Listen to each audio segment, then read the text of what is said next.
Well, on this program this week, we spent a couple of segments telling you about a drug called chloroquine. It's an anti-malarial medication, been around a long time, since the 30s actually, and it has shown surprising promise for treatment of coronavirus. It's being investigated right now for that. The president clearly hoping it's going to work. He had a test he exchanged with a reporter earlier today about that question. Nearly 200 dead, 14,000 who are sick, millions, as you witnessed, who are scared right now. What do you say to Americans who are watching you right now who are scared? I say that you're a terrible reporter. That's what I say. Go ahead. I think it's a very nasty question, and I think it's a very bad signal that you're putting out to the American people. The American people are looking for answers, and they're looking for hope. And you're doing sensationalism. That's really bad reporting. And you ought to get back to reporting instead of sensationalism. Let's see if it works. It might and it might not. I happen to feel good about it, but who knows? I've been right a lot. So will it work? Everyone's hoping for that. Well, most people, maybe not some news networks, but most people hope it'll work. Will it? We're still finding that out. Evidence is still streaming in. A lot of people are working on it. Some people are being treated with it even now. There are promising signs. Dr. Roy Spencer, a research scientist at the University of Alabama in Huntsville, recently observed that coronavirus is running rampant in pretty much every country where malaria has been eradicated. But in places that still have malaria, like sub-Saharan Africa, Southeast Asia, and South America, the disease is almost non-existent. Now, it could be luck, maybe it's climate, could be poor record keeping.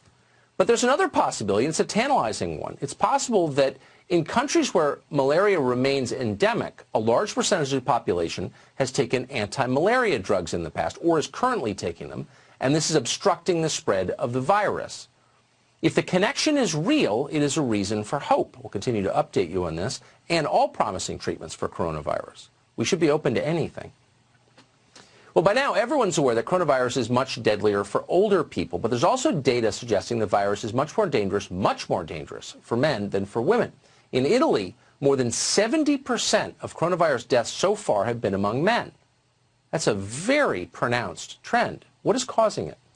We go to a man we trust, we think our viewers trust. Dr. Mark Siegel joins us tonight for answers. Doctor, thanks for coming on. So this is a pretty big curve here. 70% of fatalities are men. Why do you think that is? Well, first of all, it's different in South Korea, but let me talk about Italy. In Italy, we have about 40,000 cases and 3,400 deaths, which is disturbing everyone because that's a large percentage of deaths. Luckily, we're not seeing that percentage here. Yet, 60% of the cases in Italy are men and 70% of the deaths. Now, here in New York City, where it's burgeoning, to give you an example, 5,000 cases, 60% men. Now, why would that be? Here's an interesting idea.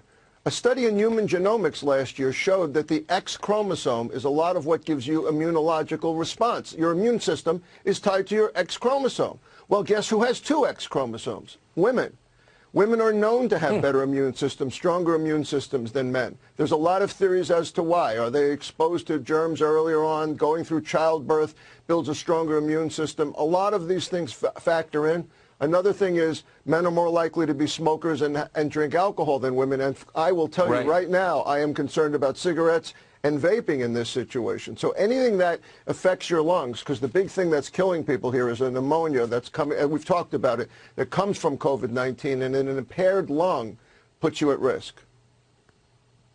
I just took it, get past the fact there are genetic differences between men and women. That's not what they're telling me. But anyway, maybe we can discuss that later. Do you think that this is not an anomaly? You said, though, at the outset, I just want to settle this quickly, that we're not seeing this same phenomenon in South Korea.